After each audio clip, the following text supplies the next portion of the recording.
Everyone. Nice to be together here. And great, we'll start with some slides and I'll share the screen. And we'll start with a crystal ball. You all know the metaphor, but it's always like a short moment remembering the metaphors. When we just imagine a crystal ball, just like a crystal ball is unaffected by whatever images appear. In the nature of mind, open intelligence, or the nature of mind, open intelligence remains lucid and clear regardless of our thoughts, emotions, and sensations, data that arise within it.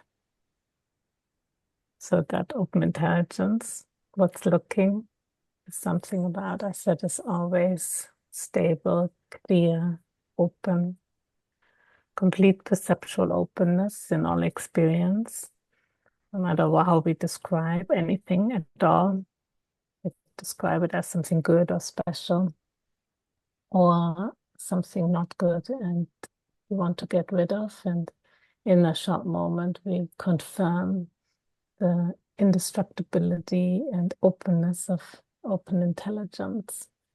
And the crystal ball is always just a powerful reminder of this essence, the indestructible essence, the clarity of every moment, and the forever changing way of display. When we look at the crystal ball, it always has different reflections within it. But the crystal ball is unaffected. And we have a choice, and that choice to either focus on the content of our mind, on data, on describing our feelings and thoughts, or on open intelligence and taking a short moment of open intelligence. And that choice we have really in every moment, because if we see we are lost in our thoughts and emotions in the ups and downs of our day, then we can just remember and take a short moment, and that is like a shift in how we use our mind. It's like we allow all these data, all these thoughts and emotions to be as they are, the dynamic energy of open intelligence.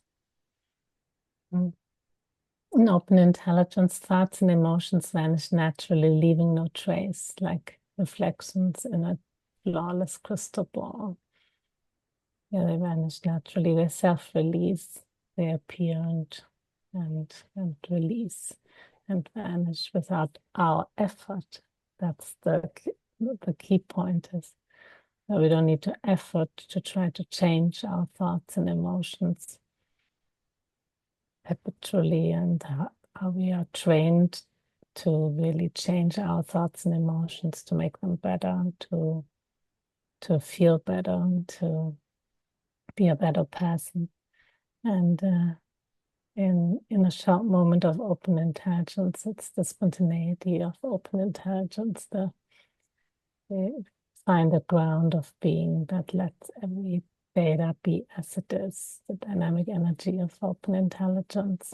So the crystal ball is indestructible regardless of what appears within it.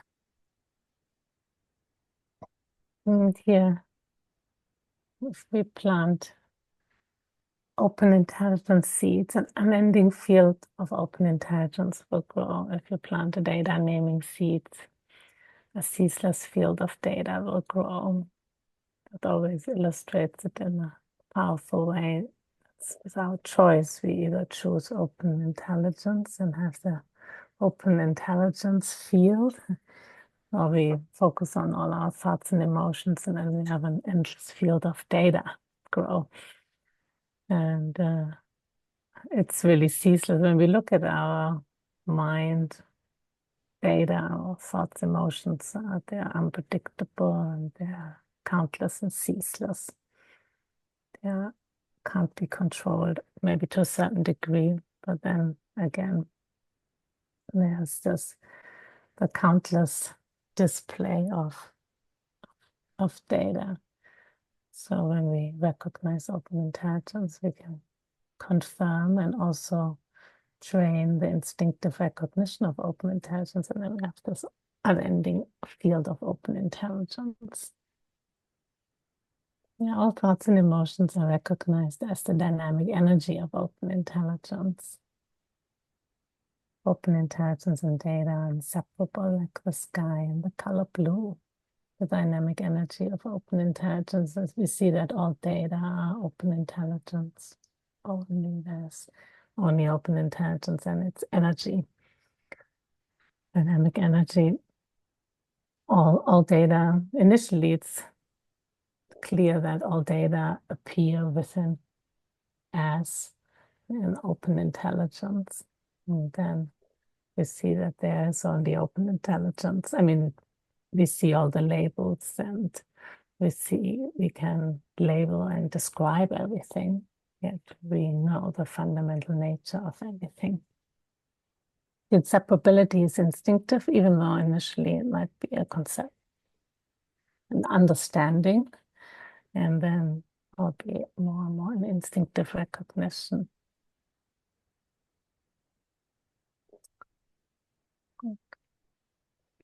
Short moments of open intelligence are necessary so that we can begin to experientially understand what open intelligence is all about. In brief moments of uncontrived open intelligence, we begin to see that open intelligence is the basis of all data, seamlessly blended with data, like sky is seamlessly blended with blue, or like sunlight and daylight.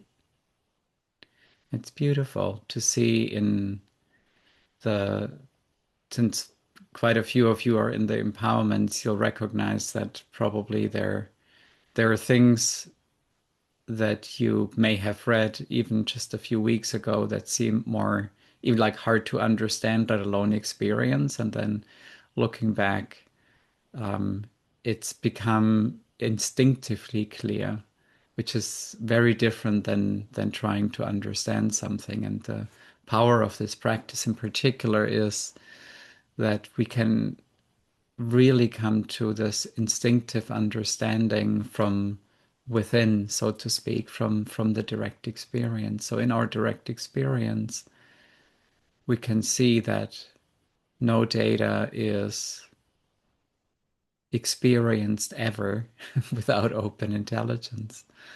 Without open intelligence, there would be no data.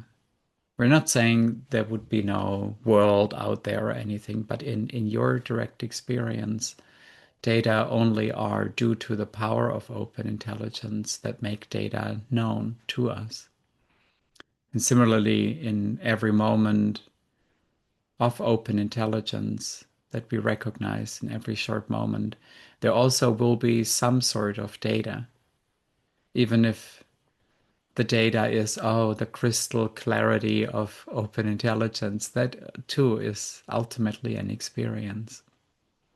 So the two always go together because they are two different aspects of the same underlying reality. Each moment there is data and open intelligence. So there is no need to indulge, renounce, transform, refine, or analyze data. Simply let each data stream flow on by. Nothing need be done about the data. The only reality of data is open intelligence. Data shine forth within open intelligence like rays of the sun shine within the sun. Yeah, the metaphors are really powerful to just take a moment and take those in without thinking about them, just having the direct experience of them. And then the more we recognize in each moment that there is this underlying, stable, clear, unwavering essence of open intelligence that is present every time we look, it's there. Every time we look, it's there.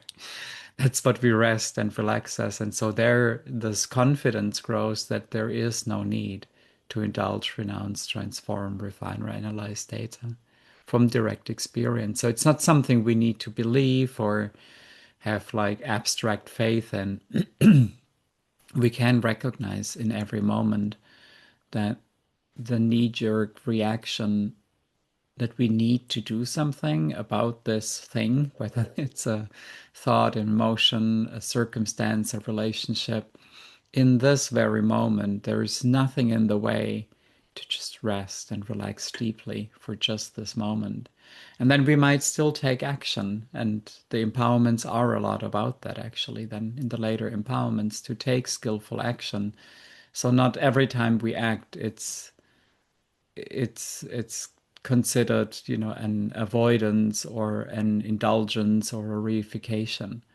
It's just that the space or the intelligence from which the data are then experienced and result into action is open intelligence.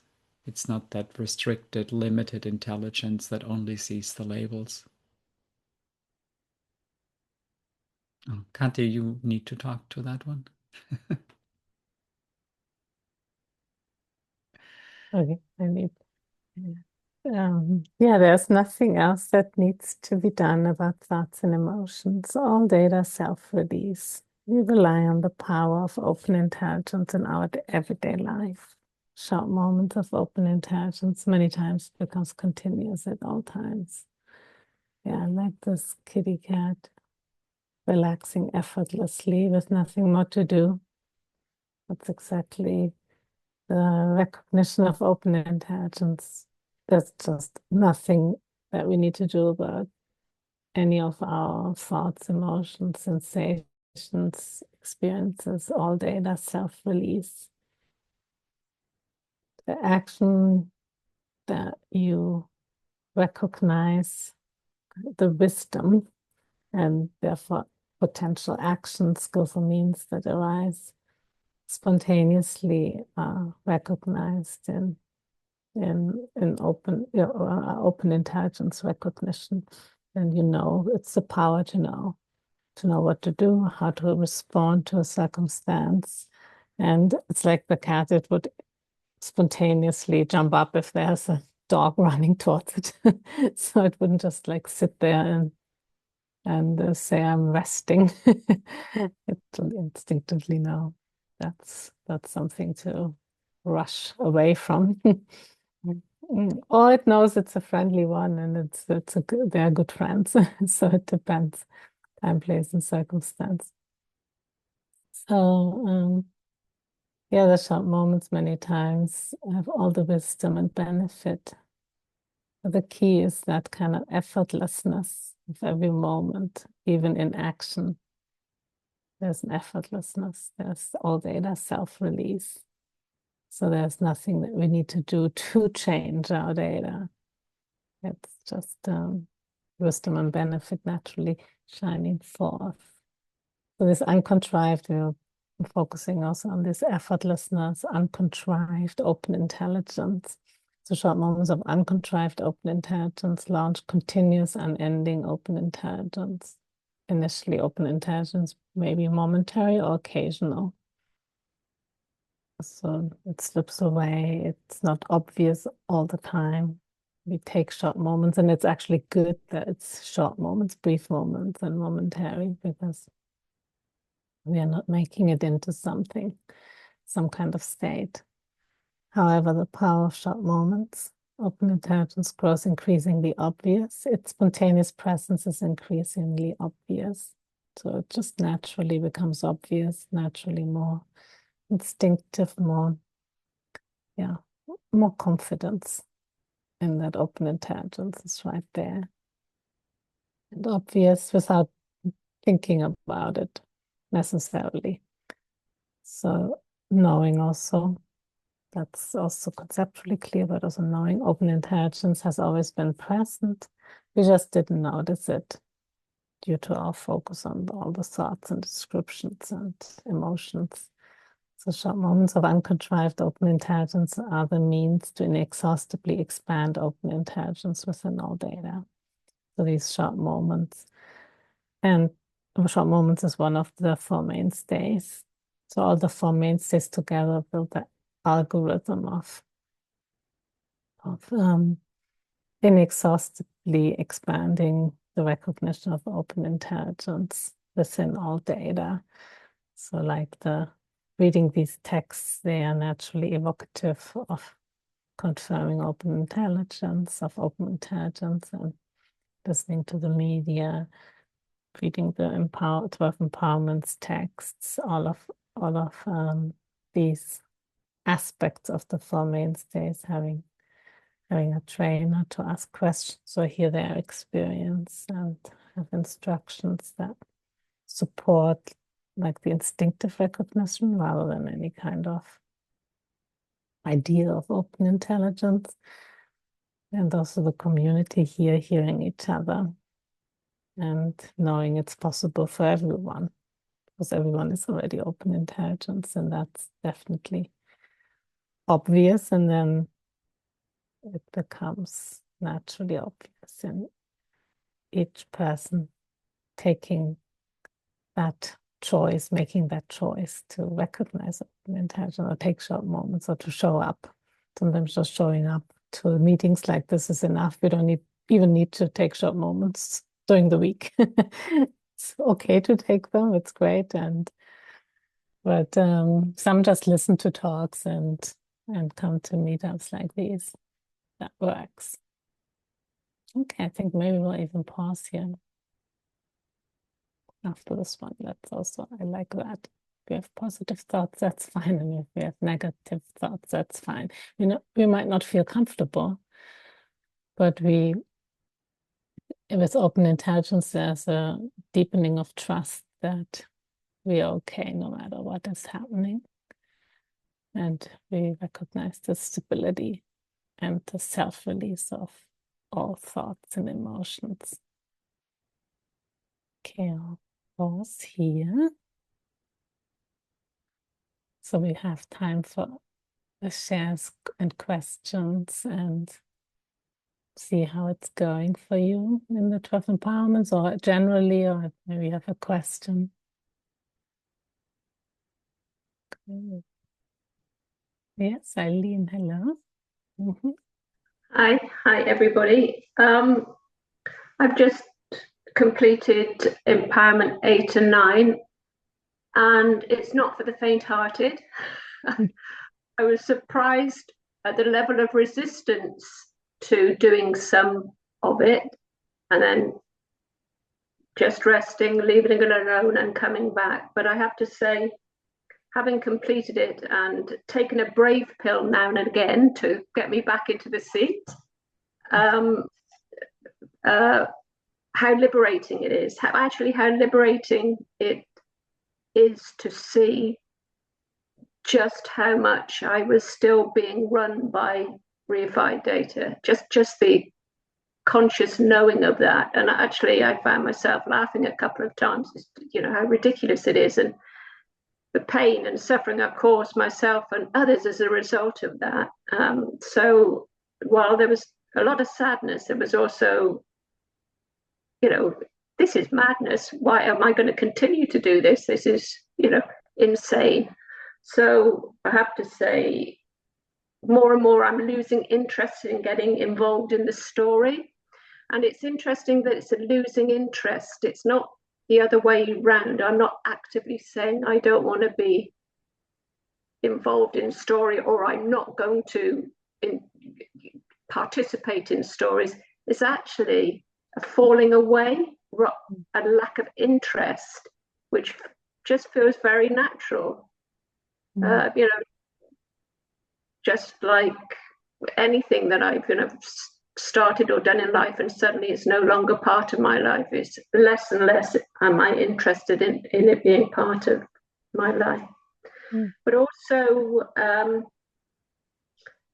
I can get tripped up with some of the data appears to be so compelling because the gravitational pull is so great, and the knowing, seeing it happen, feeling it happen, and then taking a short moment is the only antidote that there is. So that's my commitment, but it's sometimes not easy. There is this desire to keep going down reified route and settle into my lovely victimhood, making everybody wrong all the time. That can be very compelling. But I'm seeing it more. So seeing it more is good enough for me. Yes, it's great. Yeah. That's beautiful. Yes. Well, thank you for sharing. That's very powerful. And like you shared this effortless, like losing interest, and it's just naturally changing. Mm, Yeah. And yeah, yeah. And then there are some more sticky ones, like you also Yeah. share. Yeah, yeah. Yeah. That's very normal too. And they are actually good reminders to practice, and that's what is very obvious, right?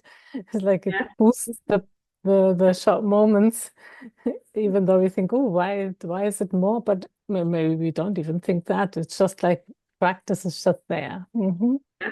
Yeah. Great. Thank you. Well, thank you for sharing. Mhm.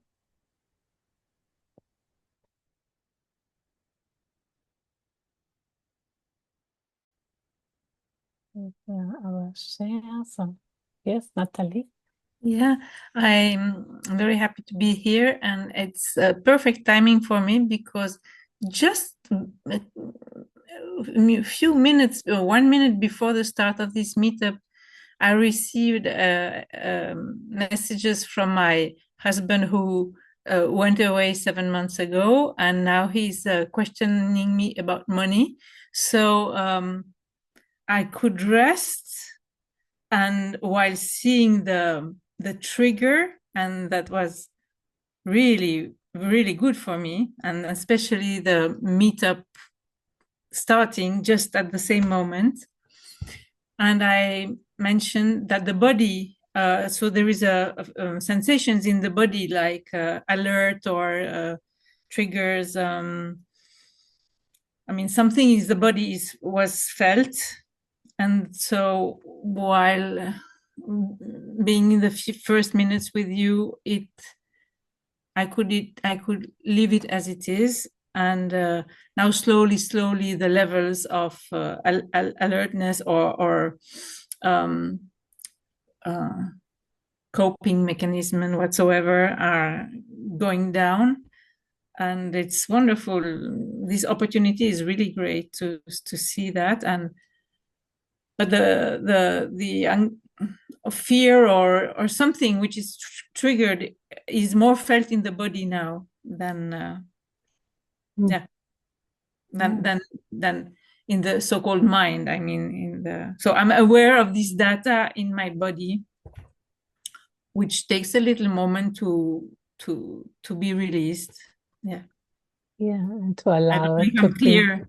Yes, yes, to become clear. Yeah, I don't know if I am speaking clearly. This is Oh, yeah, you're speaking very clearly. Thank you for sharing. That's very powerful. I mean, that's very powerful to see with a strong like circumstance, and then you have the meetup and the teaching right there in front of you, all the comments plop. That's like it's a moment of blessing to see. Okay, I can actually practice, or there's almost no wiggle room, right? There's just like that's because it's very difficult with such strong circumstances. Mm. There's so much comes up, and it's good that you feel the body, and we feel everything as it is. Sometimes it's just like we need to do something. There's just like an automatic fight and flight kind of. We yeah. have to now run away, or we have to like ride back, and Yeah. so This time they had no. I had no time to narrow my focus. Thanks to the meetup, it stood open. That's really nice to see. yes, yes, Mm. great, yes. And then still, even like you said also, like when the data just like you feel your body just as it is, there's openness as it Yeah. is. Mm. We might describe it as anxiety, and then maybe, oh, not knowing what to do and how will it be. And that all comes in the perceptual openness. Mm. Yeah. Yeah, thank you for sharing openly. Mm.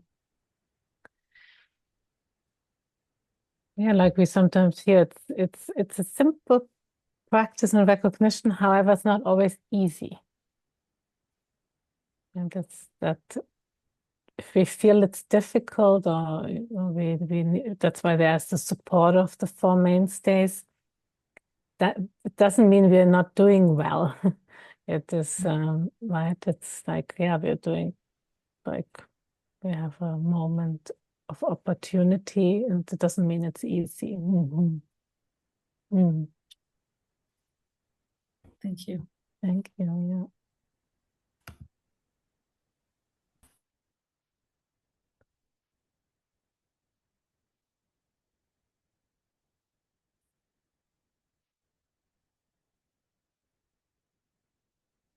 Yeah. Anyone else would like to ask something, maybe, or share your experience in the 12 empowerments, or other, or not in the 12 empowerments, the other short moments are going.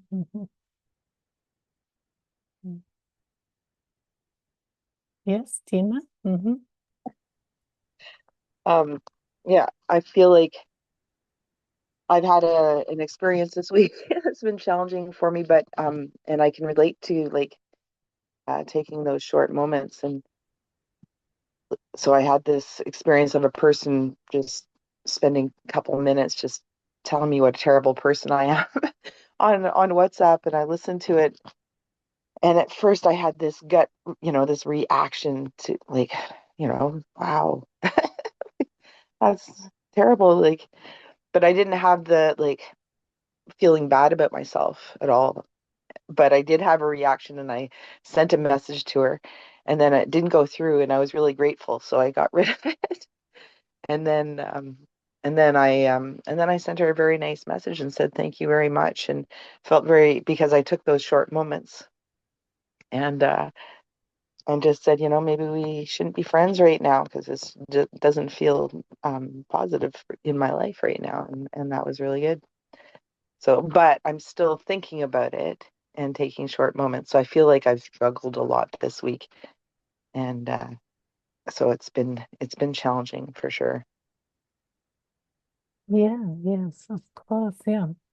Yeah, but it's good to see that you see, like, that you could see everything come up, even the reaction that didn't go through. So that's powerful to just have the Yeah, opportunity seeing everything, because we yeah, need to see the reactions and even like the impulse and even our actions, mhm, when we act out on things, then we maintain open intelligence. Sometimes it happens so quickly, but it's still an opportunity to practice, not a justification or anything, but an opportunity. But in this case, it was good. You could continue and then find a response that felt clear. yeah, Yeah, and authentic to what felt is. You're yeah. also going through empowerment 8 and 9, right? No, I'm on And so you five right now. five. Oh, right, right. Okay, yes, right. So 5, 6. Okay, so you are in a way going through empowerment 8 and 9.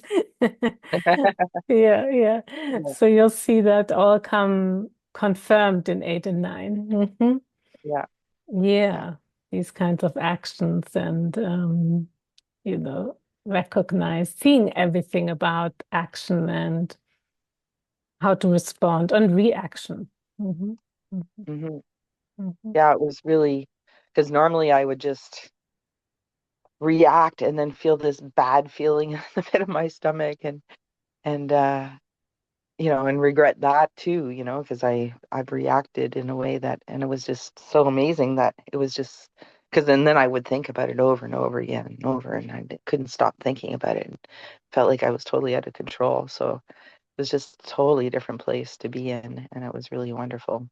Mm. And yeah, working my way through it, taking, Great. yeah. Yeah, yeah. Wonderful. Mm. Well, thank you for sharing. hmm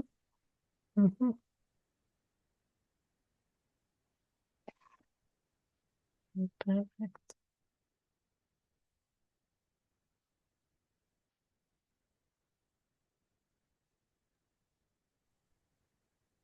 Yes, Laurie? Good morning, everyone. Good morning. This week, there were two data streams that came. One was a funeral, and one was a large bonus of money at work. So they come along, and the the funeral, uh, the I kind of felt like the emotions that appeared in others, I didn't have, like the grief and the storytelling about the person and things like that. And there was something that was arose that was a feeling, but it was in no way disturbing, or it was very, I don't know how to describe it. But there was also a sense of I should be feeling, oh, I should feel bad like the rest of these people, or I should be indulging in a story of, oh, poor person died and I should be grieving. And it wasn't there and I couldn't contrive it. And so there was a sense of you're a sociopath or something like that. And there, I'm not a sociopath, but the natural dispassion, which is really what it is, or it's not a lack of interest, it's a natural dispassion toward data, as I know what data is and who is perceiving the data. And then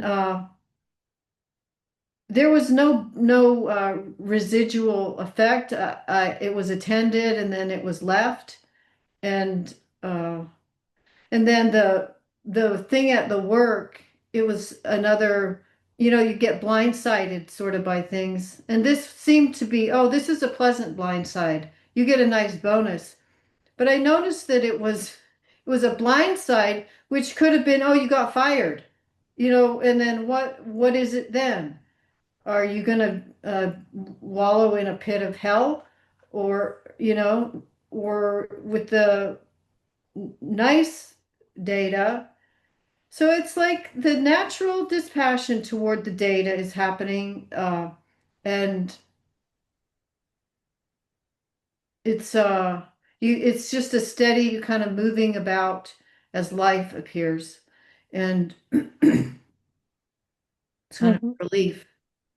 So Mm. those are some nice experiences just in the last couple of days, where the resting and sort of just as things appear, just being as in the ease of being, as no matter the good, the bad, the ugly, it's all the same, uh, Mm. in some way, with those two examples, but not all. So yeah, thank you for listening. Thank you. Thank you for sharing. Mm-hmm. Perfect. Yes. I mean, definitely you're seeing the short moments there with you in all the experiences. Mm-hmm. Yeah. Even if sometimes emotions are felt intensely, you have stable, open intelligence right there. Yeah. Yeah. Great. And how's it? And where are you at with the 12 empowerments? How's that going? The number four, Mm-hmm. uh, yeah, it's interesting, uh, to put down in clear view what the looping patterns of the person that you think you are, reiterated every day in the same, I'll say it, goddamn negative or positive ways of viewing your identity. And it's just not so.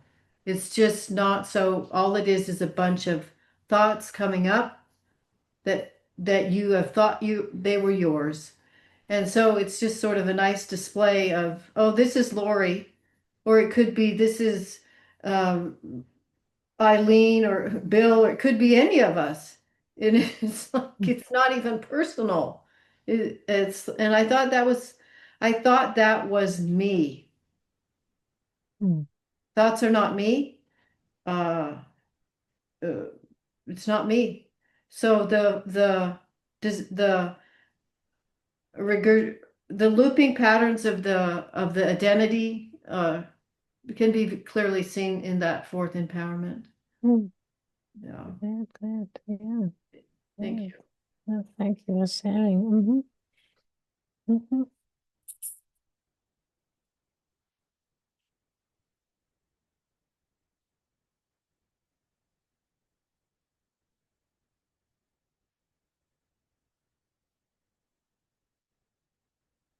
You know? Sorry, I just wanted to add because what I'm struggling with right now with this situation is that I really, really, really, really, really want to tell my daughter and listen and get her to listen to that message so that she can reinforce that this person is a terrible person. And I can hear myself saying this, and it's like I keep struggling with that. That's what I'm struggling with right now. So maybe you could talk to that for a moment. What um, the last person said was actually quite helpful too, though, about that. But just to really, I don't want to do that, Mm. but I really do. But yeah, sometimes we really want to do it, right? And Yeah. we really, and it's yeah, when you take a short moment there or take the 12 empowerments text and continue there in those moments,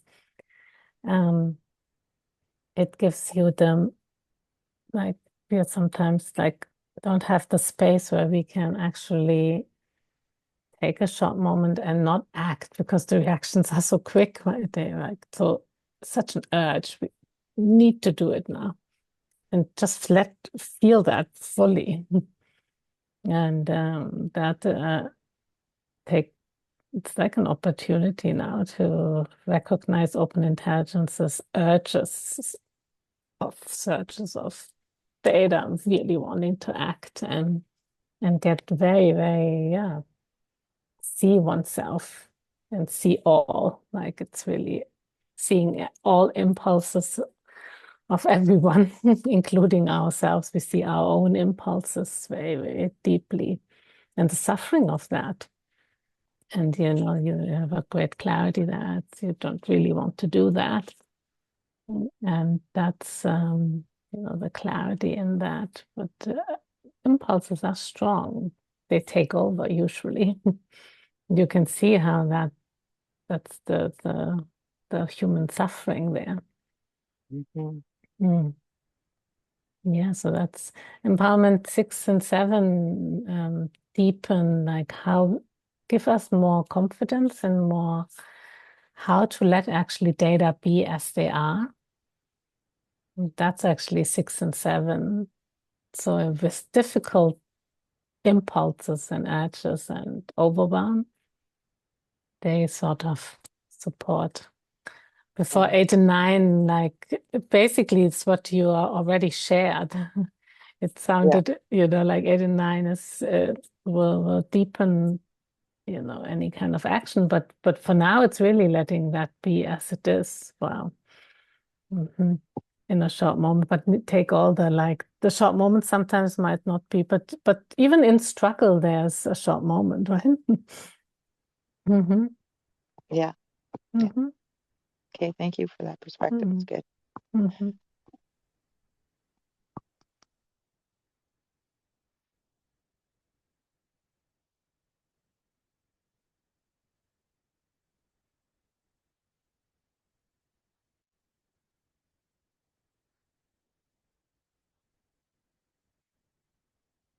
Mm-hmm.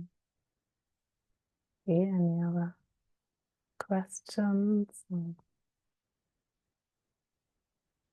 I think we could share or any shares. Mm-hmm.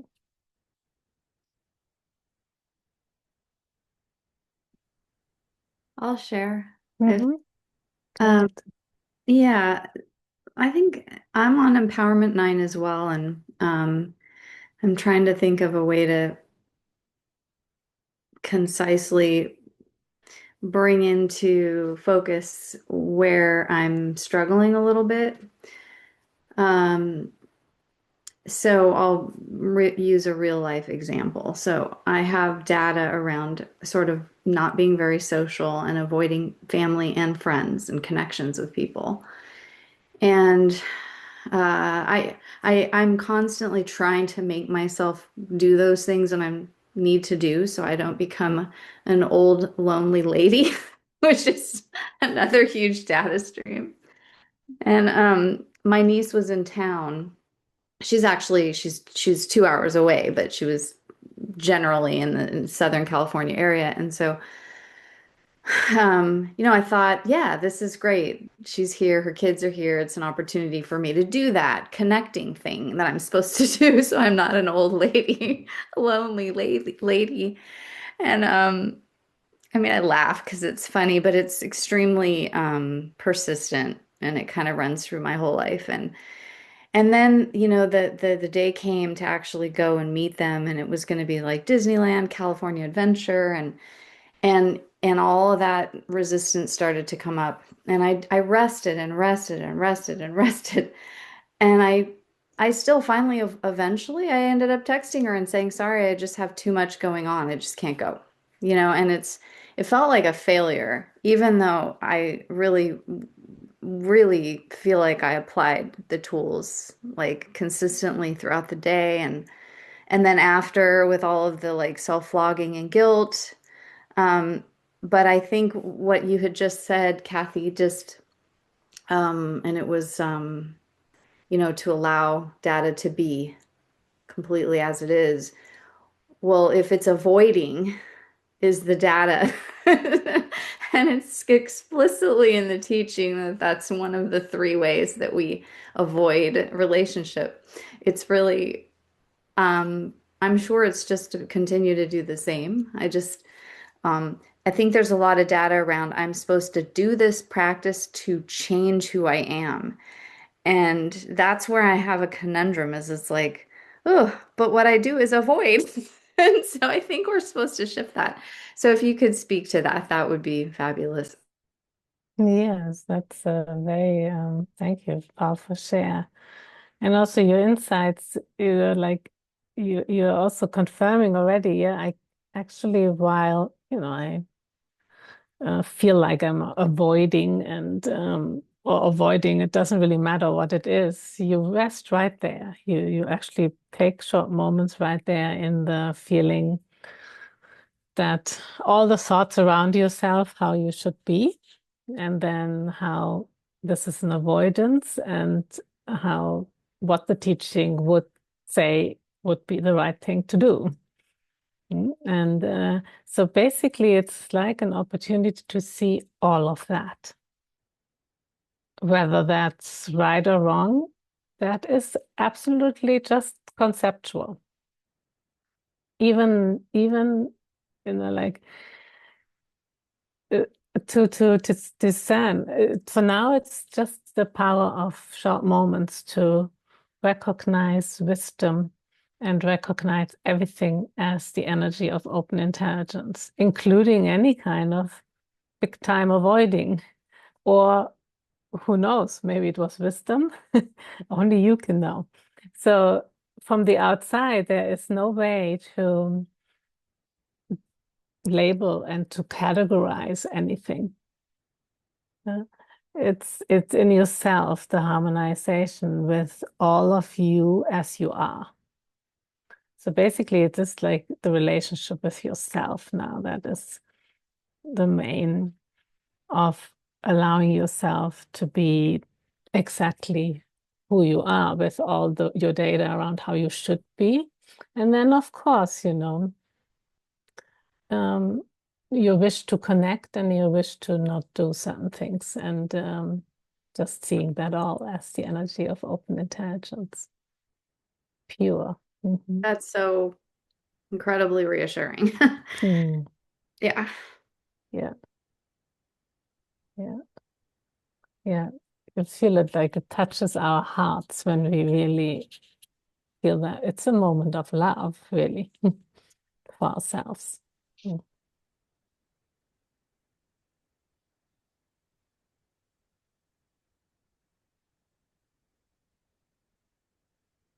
Thanks. Mm. Yeah.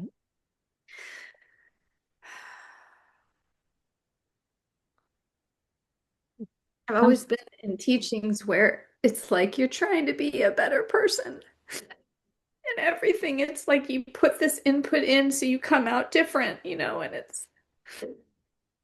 uh, it's hard to believe that it's okay.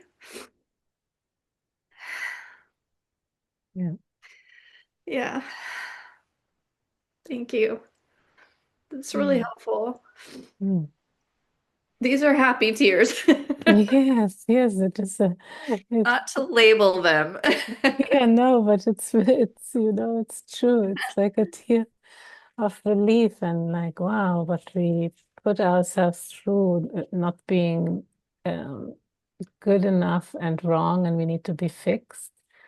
It's deeply ingrained to think that something about us is flawed.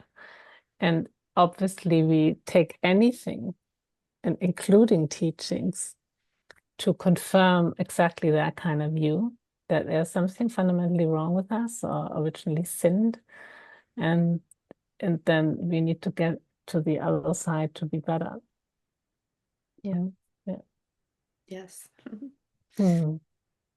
Hmm. That was helpful, Kathy. Thank you. Yeah. Really. Thank you for sharing. Mm-hmm. Mm. Yeah. Yeah. Mm. It's helpful to hear others' shares because we all can relate in one way or another. Mm-hmm. Mm.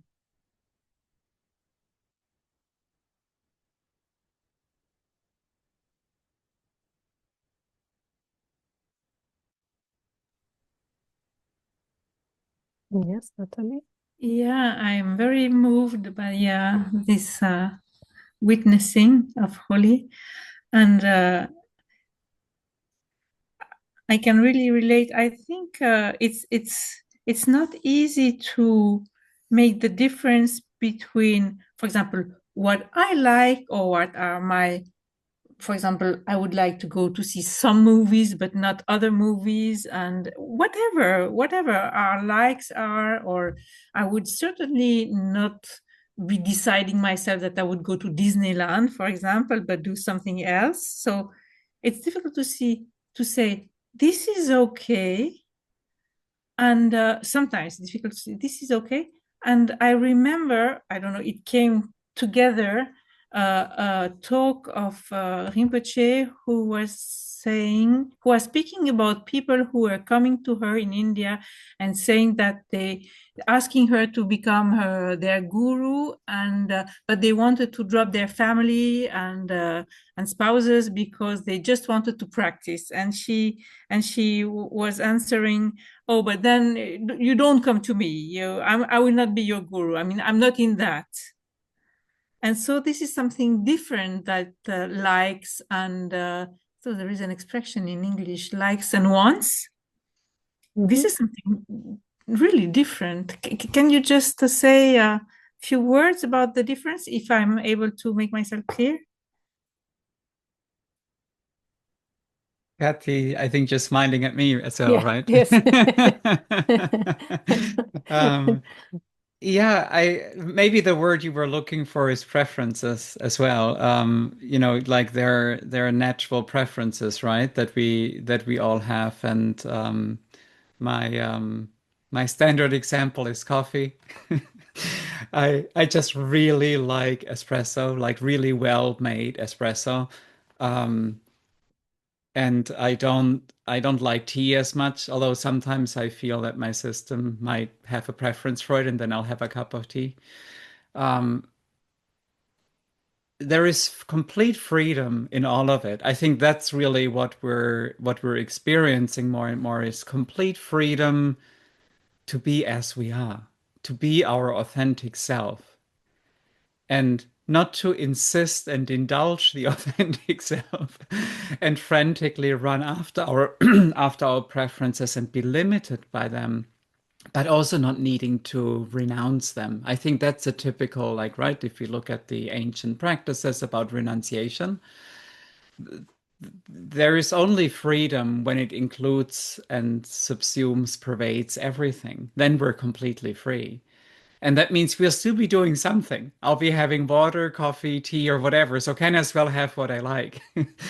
And so for me, that discernment then is maybe then the next like question is, well, how do I know when something is just the natural flow of open intelligence, and when am I stuck or indulging, or when would it be better to make another decision? And it's so funny that we keep coming back to the same thing. Well, you'll only know by relaxing as open intelligence. So it's just an invitation to take another moment to relax completely in the complete confidence that it ultimately does not matter. I mean, I'm talking about coffee versus tea, not whether I drive off this cliff because I feel like it. So, in everyday kinds of circumstances, wherever we go, whatever decision we take, open intelligence is going to be there. And we'll just have the next short moment of open intelligence. There, wherever we are, there we are with and as open intelligence. So to give ourselves that freedom and that spaciousness, that ease of being, to just also maybe enjoy life and live it our way and not needing to conform to anybody. And at the same time, sometimes maybe, when I go to a family gathering, I sometimes am conforming because that's just what's naturally unfolding, and I'm not there to not conform. But then that just also feels like the natural, I guess alignment would be another word there, where we're just aligning with our authentic, or expressing our authentic self, our authentic being. And in that also, then I find more and more trust that that's not just like natural, but also ultimately of most benefit. Like struggling against our preferences, or only ever helplessly blindly indulging our preferences, neither is complete. They're both ways of basically living a data-driven existence. So in that freedom, we have no idea essentially what we'll do next. And at the same time, we increasingly trust that whatever that is, it's going to be of benefit to ourselves and to all. And again, with coffee, it's not like this big thing. Oh, I'm going to be of benefit because I make really nice espresso. Um, but with like these decisions on whether to meet somebody or how to respond to an email, I've thought a lot about in the past couple of days about an email exchange that I had. And to really also know that sometimes when these things are looping, I thought I had to work them out, like, and arrive at a conclusion, and I need to respond within a certain time, and to just let all of this stirring basically undo itself and trust that it's all taking care of itself. I can rest as this vast intelligence and increasingly know what to do. And sometimes that is that I don't have the perfect response yet. It will come. Whenever it's time, it will come. And to see everything that brings up in me, and to know that also that is part of this being that's just going through its motions, like the squirrels out there are going through their motions, and the birds, and every little animal has their little things that they're going through. So this little animal is going through its things, and just let it do its things. It's okay. It's all part of life, and few things are as serious as they seem to be, really. They just appear to be. Yeah. Did that respond to what you had in mind? Yeah, thank you. It opened up the frame. Yeah, thank you. You're welcome. Could I just say something on what you were talking about, Jochen, on the decision making, and Sure. something something I found really helpful. I don't know, it was Candice. I don't know whether I read it in one of her books or it was, YouTube or whatever, but I'm paraphrasing now, of course, is when she was talking about, having to make a decision. What I found really helpful, she would say, well, what action will I take that will result in the benefit for all? And just rest with that. And I do that more often. Sometimes I still have no idea as I go about my business, but I notice it doing is taking the emphasis out of poor little me and I don't know what to do, to opening up for the benefit of all. So it takes the emphasis away from a really self-centered approach. Is I don't know what to do. Should I do this? Should I do that? The other, and the havoc I create within myself as a result of that. But I just found that really helpful, and it might be to do nothing. Mm-hmm. Thank you. Yeah. Great, yeah. Powerful. Yeah, the benefit of all, inclusive of everyone. We also included. It's good we sometimes forget, right? And yeah, the benefit of all is very beautiful. The spontaneity of open intelligence is what will become more obvious in one's own direct experience, that it's spontaneous response, because it's so grounded in the open intelligence. So I really, yeah, that's when we share the figuring it out is not any more like it might loop around, but it's like open. Yeah, so it's beautiful. Yeah, well, thank you, everyone. It was beautiful to hear from you and be together. Thank you. Thank you. See you soon again. Thank you, everybody. Thank you. Thank you.